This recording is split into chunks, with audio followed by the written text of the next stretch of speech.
Hey TPT sellers, have you ever looked at your TPT dashboard and thought, wait, my conversion rate is 4%. Is that good or bad? Well, what's a good conversion rate on TPT? How do I know if my store is doing okay? What should I fix to improve my conversion rate? Yeah, we've all been there. Let's break it down. Hey TPT sellers, big news! We just hit 2,000 subscribers on this channel. If you've been here since the beginning, thank you. And if you're brand new here, welcome aboard. And if you haven't subscribed yet, go ahead and hit that button for a deep analysis on how TPT really works. My name is Mike Puchigami, and I'm the host of the SEOTpreneur YouTube community. This is a space where we use data to try to make smarter business decisions on TPT. A rising tide lifts all boats in the harbor, so the goal here is to make more income with less drama. I get asked this question a lot. Mike, what's a good conversion rate? And there are all kinds of numbers floating around in TPT land, but I gotta be honest with you, those numbers, they might sound legit, but they can also be misleading. They feel like facts, but often they're just guesses. Averages that get repeated so many times that they start to feel like the truth. But most of the time, we don't know where these numbers come from or which niche they apply to. And that's really important because that number that you think is a good conversion rate, well, how do you know if it applies to your grade, your niche, or your price point? So today, we're gonna dig into three things. We're gonna talk about what a good conversion rate actually means. We're gonna talk about why comparing ourselves to a good conversion rate can be a little bit misleading. And finally, we'll talk about what should we focus on instead if we wanna try to grow our business. So let's say I go to my TPT dashboard. I change the date range to look at last month from May 1st to May 31st. I click on the conversions metric, and I can see that my conversion rate for May 2025 is 4.2%. And if I look at the conversion rate for the previous year, well, last year in May, my conversion rate was 1.8%. That sounds amazing, right? I'm up 130%? Hold on for a second. In July 2024, TPT switched over to a different measurement system called Google Analytics 4, which means the way we measure views is different in May 2024 compared with May 2025. It's like comparing apples to oranges. So before we jump to conclusions, we need to ask, what does this conversion rate number actually mean? Well, Mike, conversion rate is the number of units sold divided by the number of page views. Awesome. So it's the percentage of people who buy our product after they land on the product page. But how do I know if my conversion rate is any good? If I tell you my conversion rate is 4.2%, is that good? Maybe, but compared to what? That number doesn't exist in a vacuum. For kindergarten clip art, a conversion rate of 4.2% might be low. And for high school science curriculums, that conversion rate might actually be awesome. The truth is, conversion rates probably vary depending on your niche, your grade level, your price point. So we can't compare blindly to the same good conversion rate. We have to compare wisely. Why do I think conversion rates vary so much between different niches? Because we can see clear differences on other platforms. Let me show you what I mean. I looked up average Facebook ad conversion rates. According to WordStream, the overall average for Facebook is 9.21%. But for education, it's 13.58%. So if your education Facebook ad is converting at 10%, you're above the average overall, but you're below average compared with other education Facebook ads in your niche. See the danger here? Context matters. We can't just blindly compare ourselves to the platform average. We can't just assume that a good conversion rate is the same for all subject areas, all grades, or all price points on TPT. And we also can't assume that a good conversion rate has stayed the same over the years. The economy has changed. A 10% conversion rate might have been awesome 3 years ago, but maybe a 5% conversion rate is awesome today.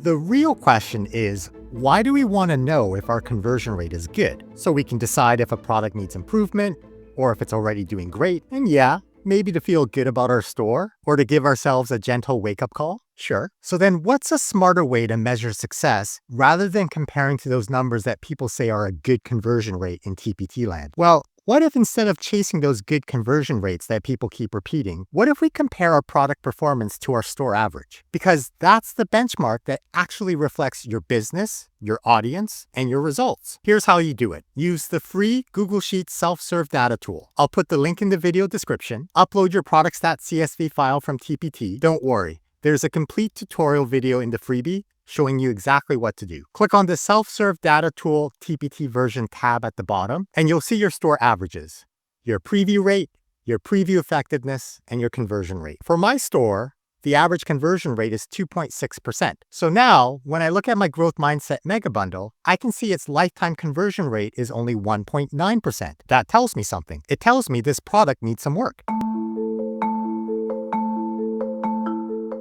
So here's something cool that most people don't realize. Conversion rate is a combination of two things. Preview rate times preview effectiveness equals conversion rate. For the math people in the house, preview rate is the number of previews divided by the number of page views, and preview effectiveness is the number of units sold divided by the number of previews. So the number of previews cancels out, and we get the number of units sold divided by the number of page views, which is the conversion rate. In my example, the preview rate is 6.7%.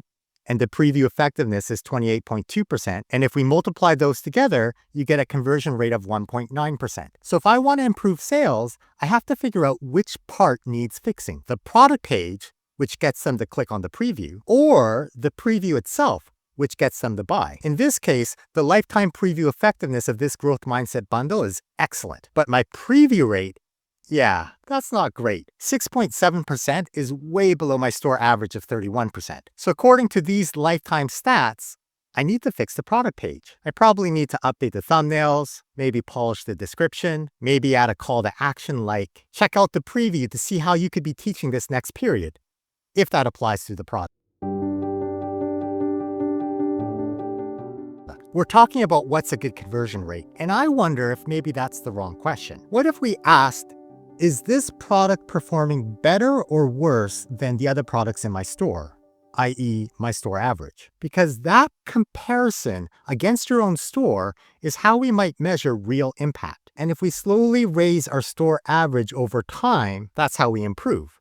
That's growth. The free Google Sheet version of this tool is awesome, but it only works with lifetime stats. And let's be honest, not everyone loves Google Sheets. Leave a comment below if you do love Google Sheets, because I love spreadsheets. But since not everyone loves Google Sheets, I created a website version at selfservedatatool.com. It does the same kind of analysis, but it just doesn't use Google Sheets. Here's how it works. You upload today's product stat CSV file, and then in a couple of weeks, you upload the latest CSV file. The website compares those two files, and it tells you how your stats have changed during that time period. This way, you can see if the changes you made actually helped. If you're just getting started, the lifetime stats in the free Google Sheets tool are a great place to begin. But if you're ready for the next step, when you make changes to a product, make sure to save your product stat CSV file on the day that you make those changes. Then, after some time has passed, maybe a week or two depending on the size of your store, you download a new CSV file and you upload both of them into the premium selfservedatatool.com website. The website then calculates your recent preview rate and your recent preview effectiveness. This way, you can see how the changes you made impact the product's performance. Did your change actually make things better or worse? So let's check out how my growth mindset mega bundle is doing in recent stats. Instead of relying on lifetime stats, which can hide the impact of recent changes, I uploaded my product stats CSV file back on May 11th, 2025 into the Self-Serve Data Tool website. And then I uploaded my product stats CSV file today on June 9th, 2025. I need to tell the system what's a good preview rate. So I'm going to put in here 32.9%, which is my store average during this time period. I also need to define what's a good preview effectiveness. So again, I'm going to look at my store average, which is 15.1%, and I'll put that in here for preview effectiveness. And if I look for my growth mindset mega bundle, I can see how it's performed over the last 29 days. I can see that my recent preview rate is 44.4% and my recent preview effectiveness is 21.9%. So based on the last 29 days of data, both of these numbers for my product are higher than my store average. This tells me that my current product page is doing its job. It's convincing people to click on the preview, and the current preview is also doing its job. It's convincing people to buy. So the next step, I don't need to rewrite the description or remake the preview.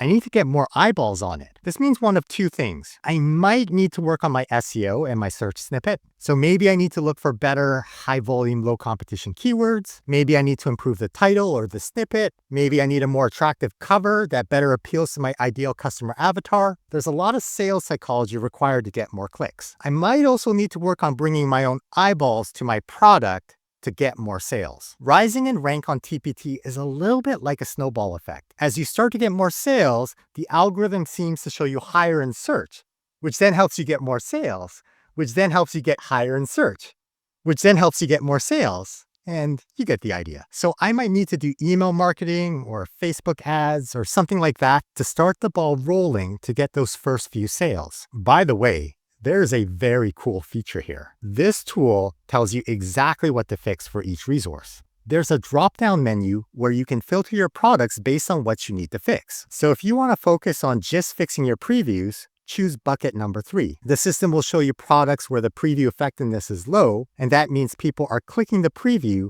but not buying. So the preview might be confusing or too long or doesn't clearly show the value of the resource. If you want to focus on fixing your product page, then choose bucket number 2 in the drop-down menu. These are your products that have a low preview rate. That means people are landing on the page, but they're not interested enough to click the preview. So maybe your thumbnails or your product description just aren't convincing enough. Finally, if you want to focus on products that need better SEO or more eyeballs, choose bucket number 1 in the drop-down menu. These are products where the preview rate and preview effectiveness are both above the store average, or however you choose to define what a good preview rate is. So in this case, people aren't clicking on your resource when it shows up in search. So you might need stronger SEO, better thumbnails, or a more compelling snippet. Or you might have done everything right and you need to bring your own eyeballs to start the ball rolling. Now you know exactly where to focus your energy. We go over all of this in the bootcamp, and if you join the membership now, you get a free 30-minute onboarding call with me where I can answer your questions and show you how to use the tools so you get the most bang for your buck.